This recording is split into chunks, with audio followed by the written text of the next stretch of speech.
Hello everyone, welcome back to a new video. इस video में हम डायरेक्ट मेथड पर एक और क्वेश्चन सॉल्व करेंगे। एक क्वेश्चन हमने प्रीवियस वीडियो में भी सॉल्व किया था। तो ये दूसरा क्वेश्चन हम सॉल्व करने जा रहे हैं। फॉर्मेट आपको पता ही है कि सबसे पहले आता है हमारे पास डेट, यहाँ पे पर्टिकुलर्स आता है, फिर यहाँ अमाउंट आता है।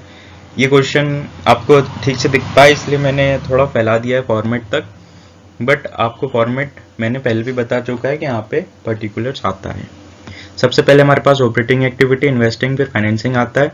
हम कितना जनरेट हुआ है ऑल टोटल वो निकालते हैं, ओपनिंग प्लस करते हैं एंड क्लोजिंग हमें मिल जाता है कि हमारे पास क्लोजिंग कितना बचा हुआ है। तो क्वेश्चन की तरफ बढ़ते हैं।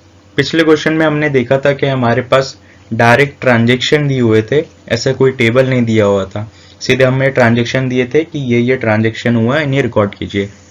बट यहाँ पे हमें दूसरे तरीके से क्वेश्चन दिया हुआ है। ये क्वेश्चन दिया है समरी ऑफ कैश अकाउंट, यहाँ पे कैश अकाउंट बना के दिया हुआ है हमें। तो हमें तो सबसे पहले क्वेश्चन में ये देखना होता है कि किस फॉर्मेट में हमें क्वेश्चन में डेटा दिया हुआ है। अगर डायरेक्ट ट्रांजेक्शन दिया हुआ है तो हमें बहुत सी चीज़ें आइडेंटिफाई करनी होती है, बट अगर यहाँ कैश अकाउंट बना के दिया है यानी जितने भी ट्रांजेक्शन है वो सारे कैश बेसिस पे, तो हमें ये झंझट नहीं है कि ये फाइंड आउट करें ये यहाँ डेप्रिसिएशन तो नहीं होगा या नॉन कैश आइटम तो नहीं होगा। ये सारी चीज़ें हमें नहीं सोचनी होगी, बिकॉज कैश अकाउंट बनता ही कैश बेसिस पे।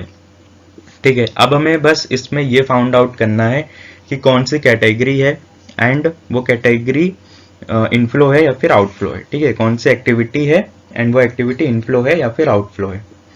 सबसे पहले हम देखते हैं, अभी कैश अकाउंट है ये, तो बैलेंस ब्रॉट डाउन दिया है, यानी ये कब का बैलेंस दिया है, ये ओपनिंग बैलेंस दिया है। यहाँ पे जो भी बैलेंस दिया रहता है वो कैश अकाउंट में ओपनिंग बैलेंस होता है। एंड लास्ट में दिया है बाय बैलेंस क्रेडिट डाउन, यानी ये एंड में कितना बैलेंस बचा हुआ है वो दिया हुआ है। तो सीधी सी बात हमें यहाँ पता चल गई कि बैलेंस ओपनिंग दिया है यानी 1,00,000 रुपीज, ये हमारा ओपनिंग बैलेंस में आ जाएगा। ठीक है, यहाँ पॉजिटिव में दिया है तो यहाँ भी पॉजिटिव में आएगा, तो यहाँ पर हम प्लस कर देंगे opening balance of cash and cash equivalent 1,00,000 rupees. Second entry दी है कैश सेल्स, ये बोल रहा है कि हमने सेल्स किया है कैश में 1,40,000 रुपीज का। कैश हमारा होता है ऑपरेटिंग एक्टिविटी, तो हम यहाँ शो कर देंगे cash sales 1,40,000 rupees.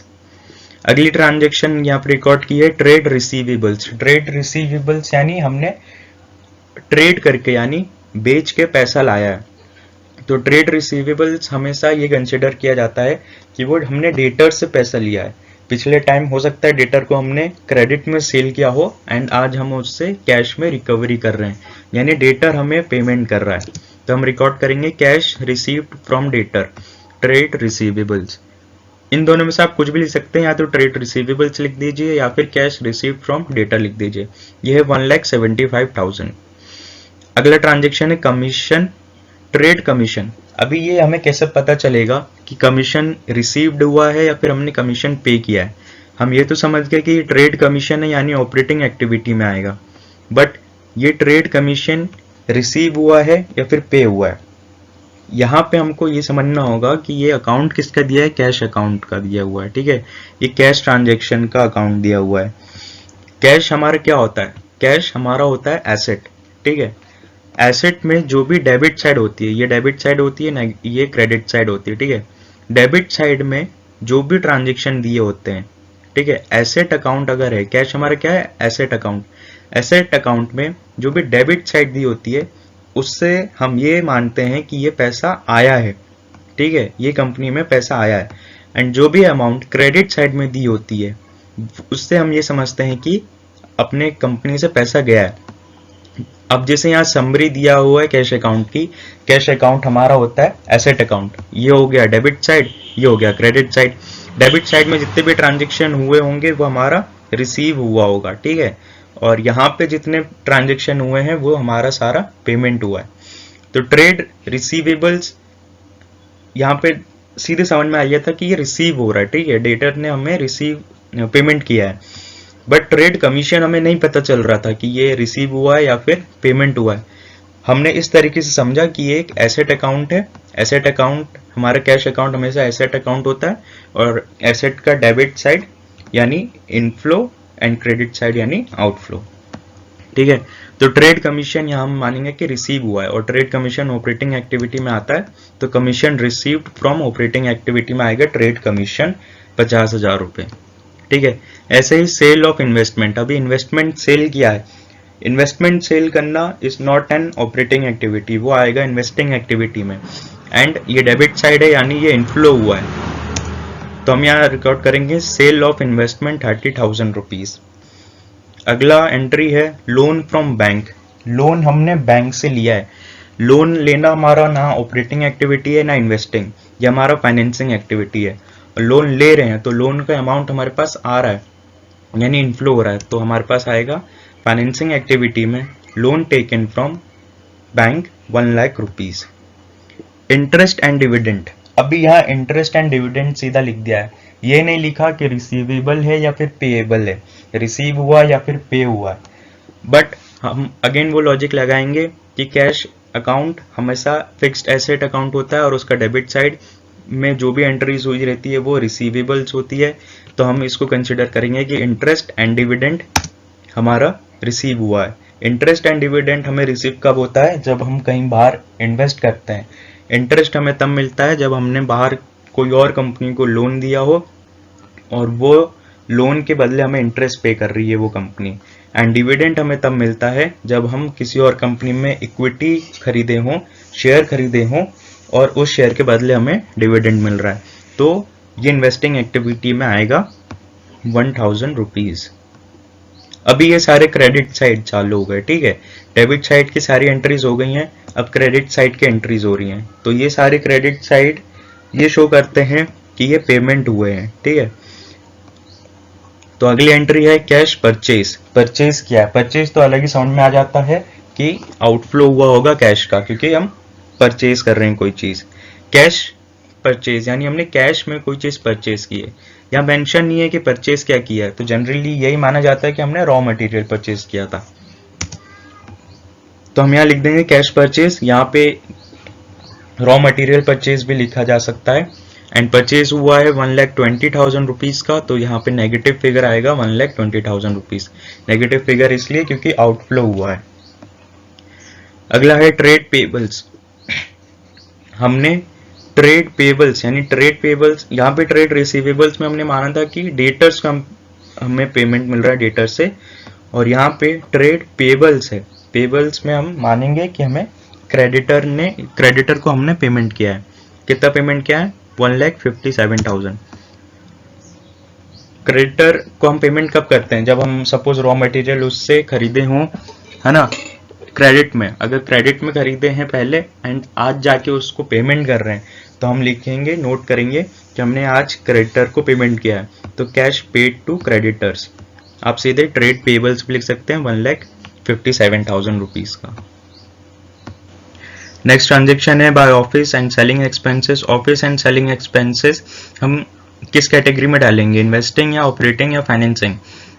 Office and selling expenses कब होता है, सपोज एक फैक्ट्री है, उस फैक्ट्री में काम चल रहे हैं, ठीक है, उस फैक्ट्री में मैन्युफैक्चरिंग का काम चल रहा है, एंड उसी ऑफिस में मतलब उसी फैक्ट्री में एक ऑफिस भी बनाया गया है जो कि रिपोर्टिंग करता है कि आज कितना ट्रांजेक्शन हुआ, एंड XYZ वो सारे ट्रांजेक्शन्स और एक्टिविटीज़ को रिकॉर्ड करता है, तो वो उस ऑफिस में जो भी स्टाफ होगा उसे हम पेमेंट करेंगे। ठीक है, तो वो सारे office and selling office expenses में आता है, एंड सेलिंग एक्सपेंसेस में वो सारी चीज़ें आएंगी जो हमने सेल करते टाइम जो भी खर्चे रिकॉर्ड करे हैं उसे हम सेलिंग एक्सपेंसेस में लेते हैं, तो ये दोनों ही activity office and selling expenses ये आती है हमारा ऑपरेटिंग एक्टिविटी में, तो ये 75,000 नेगेटिव फिगर आ जाएगा।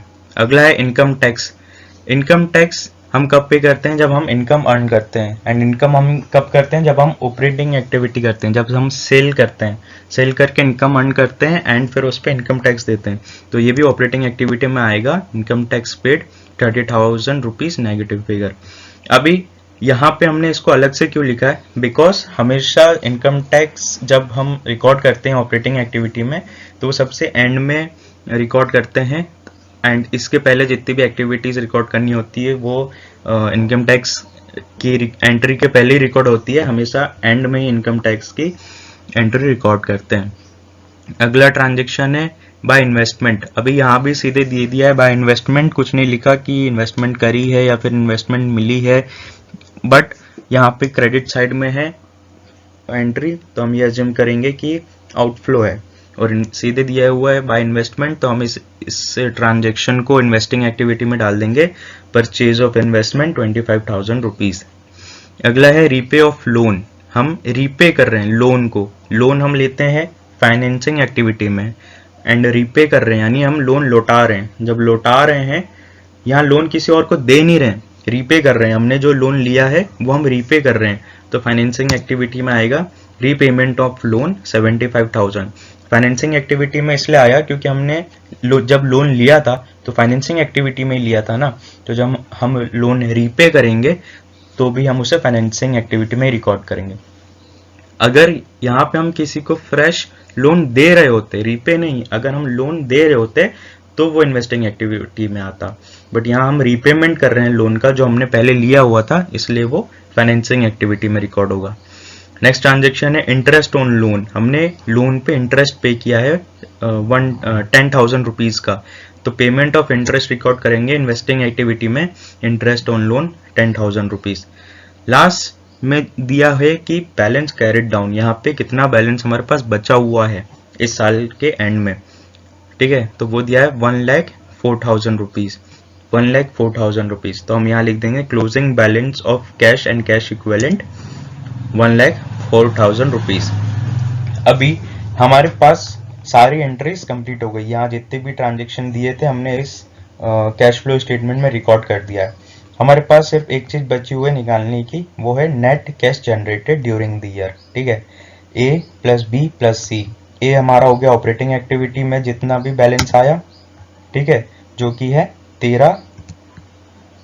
17,000 रुपये। अब ये 13,000 रुपये क्या है, ये 13,000 रुपये इन सारे चीजों को ऐड करके आया, ठीक है। इनकम टैक्स का ट्रांजेक्शन करने के पहले जो अमाउंट आता है, ठीक है, उससे बोलते हैं कैश फ्रॉम ऑपरेशन, ठीक है। तो सारे ट्रांजेक्शन्स को रिकॉर्ड करने के पास हमारे पास बैलेंस आते हैं, जैसे हमने ऑपरेटिंग एक्सपेंसेस के सारे ट्रांजेक्शन को जब प्लस एंड माइनस करें, एंड इनकम टैक्स के पहले हमारे पास एक चीज आती है, उसे कहते हैं हम कैश फ्रॉम ऑपरेशन, जो कि आया 13,000 रुपये। 13,000 रुपये हम कंसिडर करेंगे कि हमारा कैश फ्रॉम ऑपरेशन है। इसके बाद हम दिखाएंगे कि इनकम टैक्स हमने इतना पे किया था 30,000 रुपये का, तो हमारे पास ये आया है cash flow from operating activity 17,000 रुपये।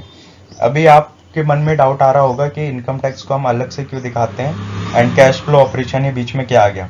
तो ये जो स्टेटमेंट है, ये जब भी हम सबमिट करते हैं तो सामने वाले को देख के पता लगना चाहिए कि ऑपरेशन करके, यानी सेल वगैरह करके, परचेज करके इतना खर्चे या फिर फायदे हुए हैं, इतना हम कमा सकते थे, 13,000 रुपये हम कमा सकते थे, लेकिन इनकम टैक्स हमने इतना पे कर दिया है, इसलिए हमारे पास नेगेटिव फिगर आ रहा है। इसलिए हम हमेशा ये इनकम टैक्स जो हम पे करते हैं उसे अलग से दिखाते हैं कि अगर ये इनकम टैक्स हम पे नहीं करते तो हमारा कितना प्रॉफिट हो रहा होता। यहाँ हम देख पा रहे हैं कि 13,000 रुपये हमारा प्रॉफिट होता अगर हम इनकम टैक्स पे नहीं करते, बट हमारे पास 30,000 का इनकम टैक्स पे हुआ है, इसलिए हमारे पास negative cash flow from operating activity आ रहा है 13,000 रुपये का। ओके, ऑपरेटिंग एक्टिविटी में ही इनकम टैक्स अलग से हम दिखाते हैं। अगर और कोई टैक्स हम पे कर रहे हैं जो इन्वेस्टिंग एक्टिविटी में या फाइनेंसिंग एक्टिविटी में कर रहे हैं, तो उसे कभी भी कहीं भी दिखा सकते हैं, उससे सेपरेटली दिखाने की नीड नहीं होती है, बट ऑपरेटिंग एक्टिविटी में सेपरेटली दिखाना पड़ता है। तो ऑपरेटिंग एक्टिविटी से हम जो भी कैश फ्लो कर रहे हैं उसमें हमारे पास आया है नेगेटिव 17,000 रुपये। उसके बाद इन्वेस्टिंग एक्टिविटी में हमने जितने भी ट्रांजेक्शन रिकॉर्ड करे उसका टोटल करे तो हमारे पास आया है 6,000 रुपये positive, and same financing activity में हमारे पास आया 15,000 रुपये। ओपनिंग हमने लिख लिया था, क्लोजिंग हमने लिख लिया था, ठीक है। अब ये नेट कैश जनरेटेड कैसे निकलेगा, ए जो हमारा निकला है नेगेटिव 17,000 रुपये, बी जो हमारा निकला है 6,000 रुपये पॉजिटिव, एंड सी हमारा जो निकला है 15,000 रुपये पॉजिटिव। इनको हम ऐड एंड सब्ट्रैक्ट करेंगे तो हमारे पास ये फिगर निकल आएगा, ठीक है। इसका एक तरीका और है, आप नीचे से भी निकाल सकते हैं। जैसे ओपनिंग बैलेंस दिया है 1,00,000 रुपये, ठीक है, एंड क्लोजिंग बैलेंस दिया है 1,04,000 रुपये। अगर 1,04,000 को 1,00,000 से माइनस करेंगे तो हमारे पास सीधे सीधे यहाँ 4,000 रुपये आ जाएगा। ठीक है, तो इस तरीके से अपन क्रॉस चेक भी कर सकते हैं कि यहाँ सारी एंट्रीज जो हमने की है, जितने भी अमाउंट हमने निकाले, वो उससे हमारा जो आंसर आ रहा है वो, एंड नीचे से कैलकुलेट करने पे हमारा जो आंसर आ रहा है वो मैच कर रहा है कि नहीं। अगर मैच कर रहा है तो क्वेश्चन सही है, एंड अगर वो मैच नहीं कर रहा है तो फिर हमारा क्वेश्चन कहीं ना कहीं गलत है। तो ये था एक और क्वेश्चन जो कि डायरेक्ट मेथड पे बेस्ड था। इसके बाद हम इनडायरेक्ट मेथड के कॉन्सेप्ट को देखेंगे कि उसमें कैसे कैलकुलेशन होती है, एंड उस पर एक क्वेश्चन भी सॉल्व करेंगे। Thank you for watching.